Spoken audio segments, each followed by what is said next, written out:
샬롬, 반갑습니다. 오늘은 열왕기상 두 번째 시간, 열왕기상 4장 이하의 말씀을 좀 함께 나눠보려고 합니다. 이제 이스라엘 통일 왕조도요, 제 이 두 번째 왕조로 가게 됩니다. 첫 번째는 단 한 명의 왕이었지만 사울 왕조였고, 이제 다윗 왕조의 두 번째 왕, 다시 말해 다윗 다음으로 우리가 아는 솔로몬이 왕조를 이어가게 됩니다. 그래서 다윗 왕조의 두 번째 왕 솔로몬에 대해서 좀 얘기를 하고자 하는데요. 한 나라가 다시 새롭게 되면 우리나라도 마찬가지지만 한 나라가 대통령이 바뀌거나 총리가 바뀌거나 어쨌든 어떤 누가 바뀌게 되면 그 등국한 이후에는요, 그 인사 개편이 일어납니다.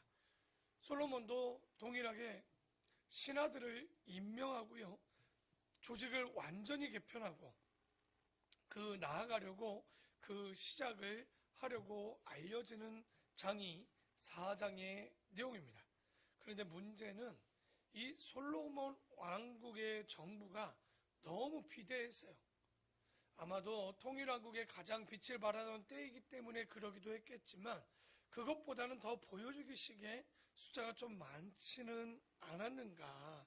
그래서 4장 1절부터 쭉 20절까지의 내용들을 보면 어떤 사람을 세우고 사관으로 또 어떤 방백으로 12방백을 어떻게 세웠는가에 대한 이야기가 쭉 나오면서 21절에 보면요, 솔로몬이 그 강에서부터 블레셋 사람의 땅에 이르기까지와 애굽 지경에 미치기까지의 모든 나라를 다스림으로 솔로몬이 사는 동안에 그 나라들이 조공을 바쳐 섬겼는데, 솔로몬의 하루의 왕국의 음식물은 가는 밀가루 30고루요 굵은 밀가루 60고루다라고 얘기합니다. 이 고루라는 것 자체가 1고루에 220리터 정도 됩니다. 굉장히 무거운 거예요. 그러니까 페트병, 우리가 잘 아는 페트병 2리터짜리 100개가 넘으니까 이 무게가 상당히 거의 어떻게 보면 잘하면 100kg 정도까지 되는 무게 정도 되는 밀가루들을 먹고요. 또 살찐 소가 10마리요. 초장에 소가 20마리요. 양이 100마리이며 그 외 수사슴과 노루와 암사슴과 살찐 새들 먹겠습니까? 칠면조를 얘기하는 것 같습니다.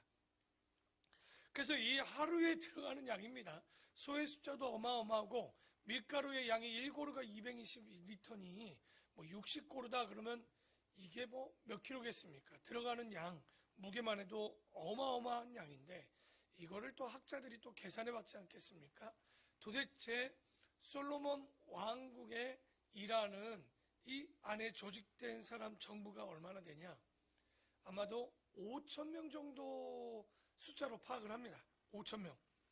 여러분, 왕국에서 하는 일이 많겠지만 그렇다고 해서 솔로몬 왕국이 우리나라 같으면 경상도 하나만한 사이즈인데 5,000명의 공무원이 그 왕국 안에 있다?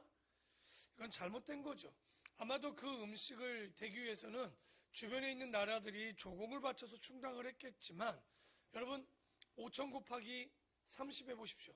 15만 명입니다.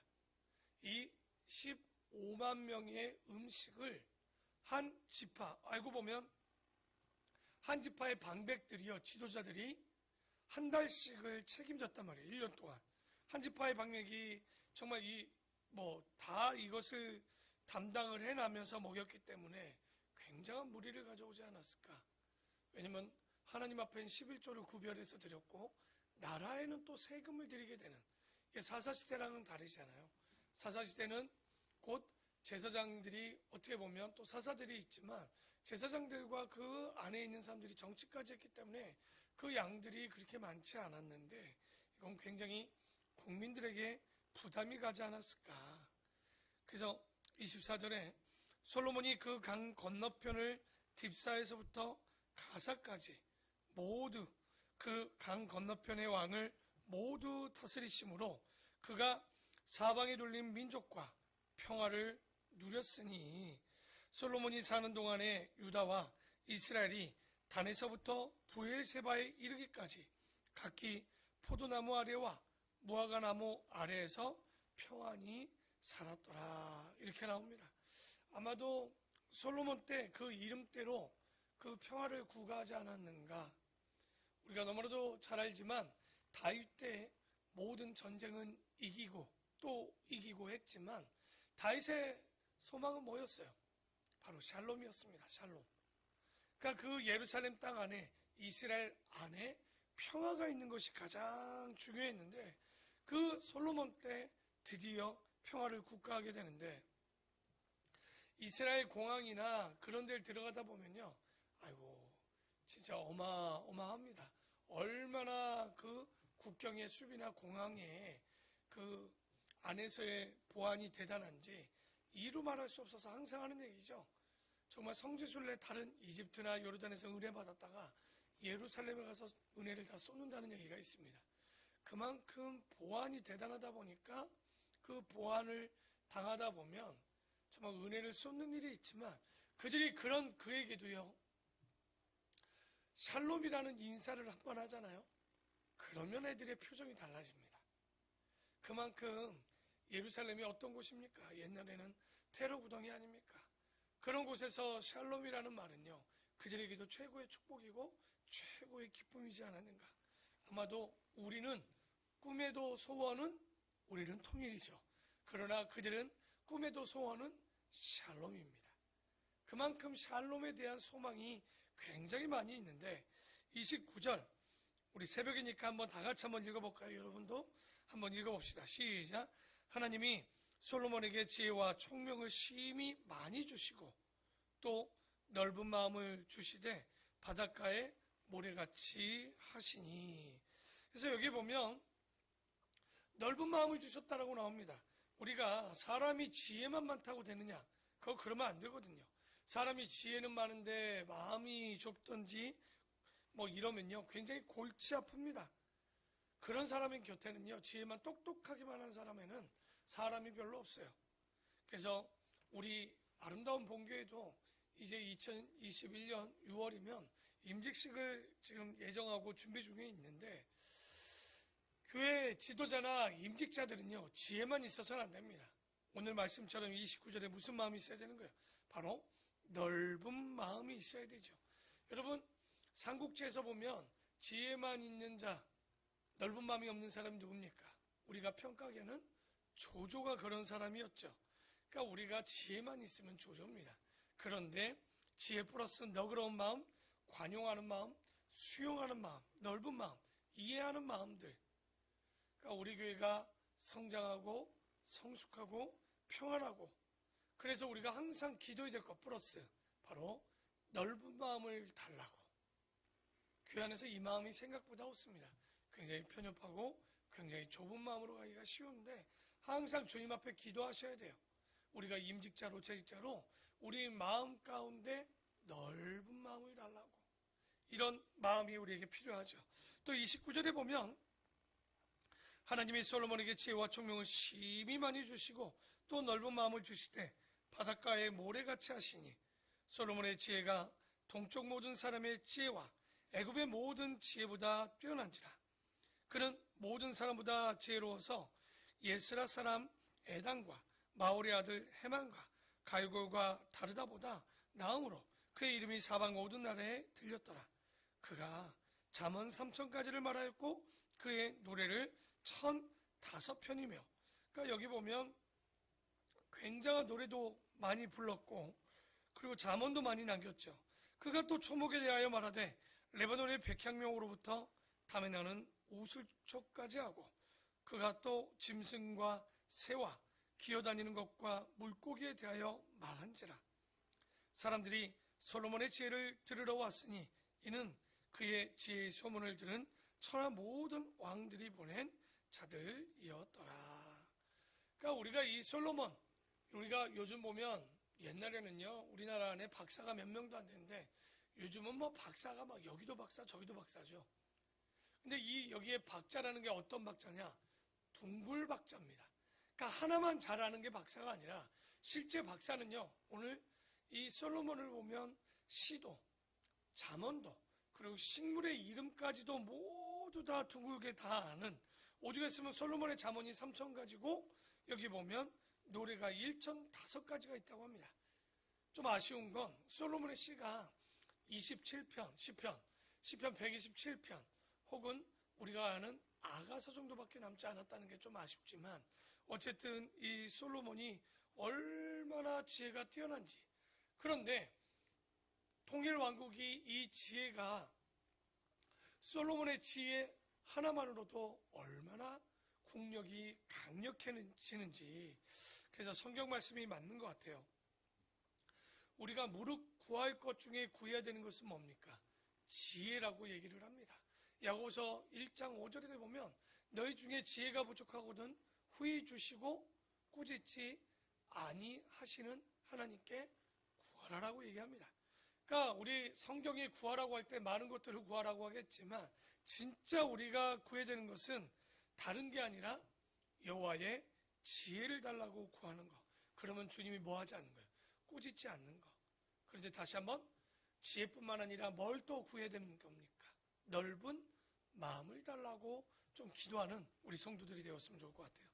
그리고 5장부터 7장까지는요, 솔로몬의 성전 짓는 것, 솔로몬의 왕궁 짓는 모습, 그리고 솔로몬이 그 무역을 하는 장면들이 좀 나옵니다.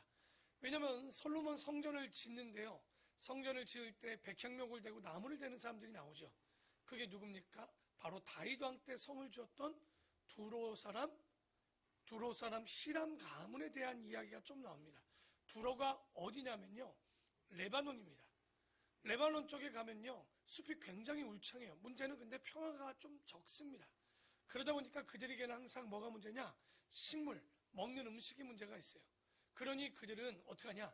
나무를 잘라 팔아서 음식을 구하는 일들을 아마 이스라엘의 다윗부터 시작했던 것 같아요. 그러니 이제 얼마나 이 사람들이, 그 두로의 히람 사람들이 가문이 빠른지, 솔로몬이 성전 짓는다는 얘기를 들었고 왕궁까지 지을 것을 알았는지 그들에게 나무를 대겠다라고 하는 거예요. 여러분, 우리가 성경을 보면 공짜로 되는 줄 알지만 절대 그렇지 않습니다. 20년짜리 토목공사예요. 그리고 받아가는 음식물이 어마어마합니다. 그래서 이게 보면 두로와 이스라엘의 무역 관계를 좀 보여주는 그런 모습들을 보게 되는데, 그러니까 두로의 히람 가문은 거축자재를 대고 솔로몬은 그들에게 음식을 대는, 양식을 대는 이런 양해각서까지 좀 이루는 것들을 보게 되는데, 5장 10절에 보니까 솔로몬의 모든 원대로 백향목 제목과 잣나무 제목을 주매 솔로몬이 히람에게 그의 궁정의 음식물로 밀 2만 고루와 맑은 기름 20고루를 주고 해마다 그와 같이 주었더라.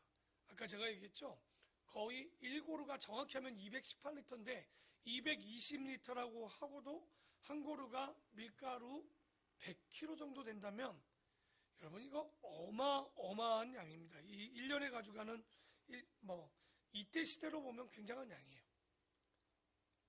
그래서 이런 2만 고루와 맑은 기름이 뭡니까? 이거 지금은 여러분 포도씨유, 유자씨유 여러 가지 쉽게 나오죠. 왜냐면 기계가 짜고 혹은 화학약품을 통해서 더 많이 짜내는데, 근데 이때는 다 어떻게 하는 겁니까?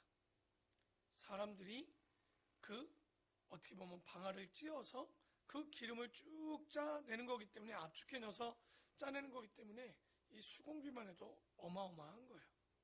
그러니까 이렇게 성전을 짓는 데 쓰여지는 바로 그 건축 자재와 나무들을 대고 이렇게 받아갔다는 거. 그러고 나서 그냥 한 게 아니에요. 여호와께서 그의 말씀대로 솔로몬에게 지혜를 주신 거로 히람 사람 솔로몬이 침묵하여 두 사람이 함께 약조, 이런 걸 우리는 국제무역에 있는 양해각서를 쓴다라고 그러죠. 이 각서를 써서 죄악을 맺게 됩니다. 이에 솔로몬 왕이 온 이스라엘 가운데 역군을 물러하였으니 그 역군의 수가 3만 명이었다는 거예요. 그럼 왜 역군이 필요하냐? 레바논에서 레바논 사람들이 나무를 잘 뱁니다. 잘 베지만 이것을 옮길 사람이 필요하죠. 그 사람의 수가 3만 명입니다. 그러니까 아마 그 산에서 내려서 바다까지 이끌어서 예루살렘까지 끌고 800m까지 끌고 올라갈 사람들, 이 사람이 3만 명이요. 짐꾼이 이 7만 명이고, 또 산에서 돌을 뜨는 자가 8만 명이고, 18만 명이거든요. 그들을 또 일을 시키고 이끌어가는 사람이 3,300명. 다시 말해서 성전을 짓는 데에 쓰여진 사람들의 수가요, 18만 3,300명입니다. 어마어마한 토목공사예요. 그러니까 지금처럼 기계가 있는 게 아니니까 아마도 대단한 이런 토목공사를 이루게 되는데, 그리고 나서 끝났으면 괜찮았을 거예요. 그리고 나서 솔로몬 성전을 짓는데 몇 년입니까? 13년을 짓게 됩니다. 그러니 이스라엘, 어떻게 보면 솔로몬의 왕국이 40년을 이루는 동안 반이 뭡니까? 토목공사죠. 그러니 이 부역제도를 통해서 알고 보면 이스라엘은 불행의 씨가 그리워지게 되는 것을 우리가 보고 알 수 있습니다. 그리고 이제 6장에 보면요, 6장에 다 보지 않고 1절만 보면 됩니다. 이스라엘 자손이 애굽 땅에 나온 지 480년이요, 솔로몬이 이스라엘 왕이 된 지 4년 10월 곧 둘째 달에 솔로몬이 여호와를 위하여 성전 건축하기를 시작하였더라고 되어 있습니다. 여기 480년이요, 역사, 이 시간을 잡아내는데 굉장히 중요한 말씀입니다. 그러니까 열왕기상 우리 6장 1절 말씀이 왜 중요하냐, 출애굽한 지가 480년이 됐다라고 할 때, 여러분 출애굽했을 때 그 날짜를, 연도를 이 정통학자들은 BC, 주님 태어나기 전 1446년이라고 얘기합니다. 근데 그 근거를 두는 말씀이 오늘 보는 열왕기상 6장 1절이에요. 왜냐하면 여러분, 모세가 몇 년? 출애굽해서 40년. 그렇죠? 우리가 아는 것만 정확히 합니다. 그리고 사울이 40년. 그리고 뒤에 보면 다윗이 40년. 그러면 솔로몬까지 총 몇 년이에요? 왕정은 120년. 모세까지 좀 껴서 120년 플러스 480년이었다는 건, 그래서 우리가 사사 시대를 몇 년이라고 보는 거예요? 360년. 왜? 360 플러스 120을 하니까 480이 정확히 나옵니다. 여호수아 이후부터 계산을 하는 겁니다. 그러니까 이러고 나서 이 우리가 아는 솔로몬이 왕이 된 게 970년입니다. 그리고 지금 몇 년이 지났다라고 나와요? 4년이 지났다고 나오죠. 그러면 성전을 짓기 시작한 게 966년입니다. 그래서 966 플러스 여기 뭘 하면 되냐? 480을 하면 바로 1466년, 출애굽한 연도를 그렇게 대부분 보는 거예요. 그리고 나서 우리가 966년부터 성전을 지어서 몇 년이 걸립니까? 7년이죠. 그래서 959년에 성전 완공, 솔로몬 왕국의 주전 959년에 성전이 완공되었던 것으로 우리가 이 6장 1절의 말씀을 가지고 근거를 두고 정통학자들은 이렇게 날짜 계수를 하게 되죠. 근데 이제 우리가 여기 성전이 그 다음 2절부터는 크기가 나오는데, 우리가 아는 성막도 중요하지만 뭐 성전은요, 크게 사이즈만 보면 될 것 같아요. 보면 여러분, 성전이 얼마나 할 것 같아요? 뭐 성경에 계속 얘기합니다. 뭐 높이가 얼마고 크기, 길이가 60규빗이다 그러죠. 그러니까 일단 우리 교회가 이 맨 앞에 십자가부터 저 유아실까지가 15m입니다. 다시 말해서 일단 높이가, 성전의 높이가 이 정도 되는 거예요. 그리고 60규빗, 길이가 60규빗이에요. 이거의 2배 정도 되는 길이의 성전입니다. 생각보다 우리가 생각하는 것보다 크지 않아요. 요거 2개만큼의 길이가 성전이고, 폭이 20규빗, 10m 정도 됩니다. 그러니까 뭐 이게 얼마 정도, 이게 지금 한 3m, 6m 정도, 6, 7m, 10m는 안 될 거예요. 이 폭이 될까요? 하여튼 모르겠습니다. 하여튼 우리 교회보다 조금 더 넓고 이거의 2배 길이의 높이는 우리 이 폭의 높이만큼 되는 성전을요, 7년. 왜? 그 보면요, 역대상인가 보면 돌을 쪼개는 소리를 내지 아니하고 이 성전을 짓거든요. 다 껴 맞춰서. 그러니까 이게 그래서 아마도 오래 걸리지 않았나 싶은데, 그 성전이 어떤 기물을 썼다, 어떤 거를 줬다가 중요한 것이 아니라 성전의 정신은 뭡니까? 잊지 말아야 돼요. 하나님의 이름을 두는 곳이라는 거. 그러니까 성전이 화려하거나 이게 중요한 것이 아니라 진짜는 하나님의 이름이 있는 곳이라는 거죠. 그래서 6장 37절에 보면 보십시오. 넷째 15월에 여호와의 성전 기초를 쌓았고 11째 7년 걸린 거죠. 곧 11째 해 불월 곧 8째 달에 그 설계와 식양대로 성전 건축이 다 끝났으니 솔로몬이 몇 년 동안? 7년 동안 성전을 건축했다고 합니다. 그러니까 건축이 7년인 거지. 여러분 자재 준비는 다 누가 했습니까? 우리가 잘 알듯이 다윗 때부터 자재와 금은 동철 혹은 이런 모든 것들을 이미 지었고요. 아마도 솔로몬은 짓는데 7년만 걸렸다고 보면 됩니다. 그러니까 이게 얼마나 다윗이 짓고 싶었을까 생각이 들지만 어쨌든 그 의미는 하나님이 거하시는 곳이 성전이라는 거. 이게 진짜 핵심이겠죠. 그리고 이제 성전도 봤지만 뭐 하나 성전을 또 얘기하면 성전은요 분명한 건 뭘 얘기합니까? 하나님의 임재인 거죠. 거룩한 하나님의 이름이 거하는 곳이기 때문에 하나님의 임재가 나타나는 그리고 이스라엘 왕국의 상징이 되는 곳이고 더 나아가서 죄악된 인간이 가까이 갈 수 없는 곳이 또 어디입니까? 성전이죠. 그렇기 때문에 성전을 출입하는 우리는 어떻게 살아야 되느냐? 그 거룩함이 드러나야 된다는 걸 잊지 마십시오. 그러니까 백날 교회 다닌다고 하는데 교회 다니는 사람이 왜 다르지 않을까요? 바로 그 거룩함을 나타내는 행위, 착한 행실이 전혀 없기 때문에 그래요. 그래서 성전을 짓는 게 중요한 것이 아니라 그곳에 하나님의 이름이 있고 하나님이 임재하는 곳이고 그곳은 거룩한 곳임을 그리고 그 거룩한 곳을 오가는 우리의 삶이 달라야 되는 것이 성전입니다. 그리고 마지막 오늘 7장까지 볼 텐데요. 7장에 보면 이제 서두 8절까지만 보면 되는데 여러분 성전 건축이 7년입니다. 근데 왕국 건축은 몇 년이라고요? 13년입니다. 사이즈는 2배 정도가 안 되지만 이걸 짓는데 굉장히 크게 오랫동안 짓는 것을 봅니다. 그러니까 솔로몬의 40년 사역 중 반이 토목공사인 거죠, 지금. 아마도 솔로몬이 설계도를 쓰고 지금 보면 설계는 히람이 뭐 하겠지만 기초 아이디어는 아마 솔로몬이 다 냈을 겁니다. 오죽 했으면 이 공사가 우리가 볼 땐 별로 나타나지 않지만 솔로몬의 아들 르호보암이 남유다를 다스리기 시작할 때 어떤 일이 벌어집니까? 그 나라의 나이든 장로들이 르호보암을 찾아가서 뭐라고 합니까? 아버지의 건축 때문에 이 백성들이 너무 어려움을 당했으니 세금을 좀 줄여달라고 이야기합니다. 근데 르호보암이 어떻게 합니까? 더 강력히 어려움을 주게 되죠. 그래서 나라가 두 개로 쪼개지는 이유가 그것 때문에 또 쪼개지는 것 아니겠습니까? 그래서 우리가 오늘 이 7장의 이야기 끝내면서 뭘 봐야 되냐면 진짜 하나님이 기뻐하는 게 무엇일까? 건물일까요? 여러분 다윗과 솔로몬반도 이렇게 비교해 보면 하나님이 진짜 기뻐하시는 것은 뭐였냐? 다윗의 찬양이었습니다. 왜? 다윗이 어떤 사람이에요? 전무후무합니다. 하나님을 사랑하고 하나님을 찬양했던 전에도 없었고 후에도 없었던 그래서 다윗의 일들을 보면 다윗이 어디를 가든지 하나님께서 그를 뭐 하셨다고 합니까? 이기게 해 주셨다는 거예요.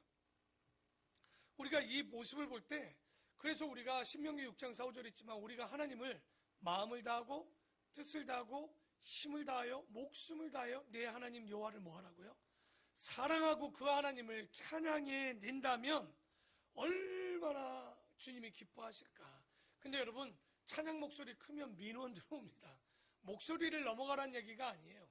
입술에 노래만 크게 하라는 얘기가 아닙니다. 당연히 그걸 통해서 우리의 마음을 정화를 시키고 우리가 주님 앞에 가까이 갈 수 있지만 진짜 여기 말하는 이 찬양은 우리의 삶 속에서 우리가 예수 그리스도의 자녀인 것이 나타나는 뭐로?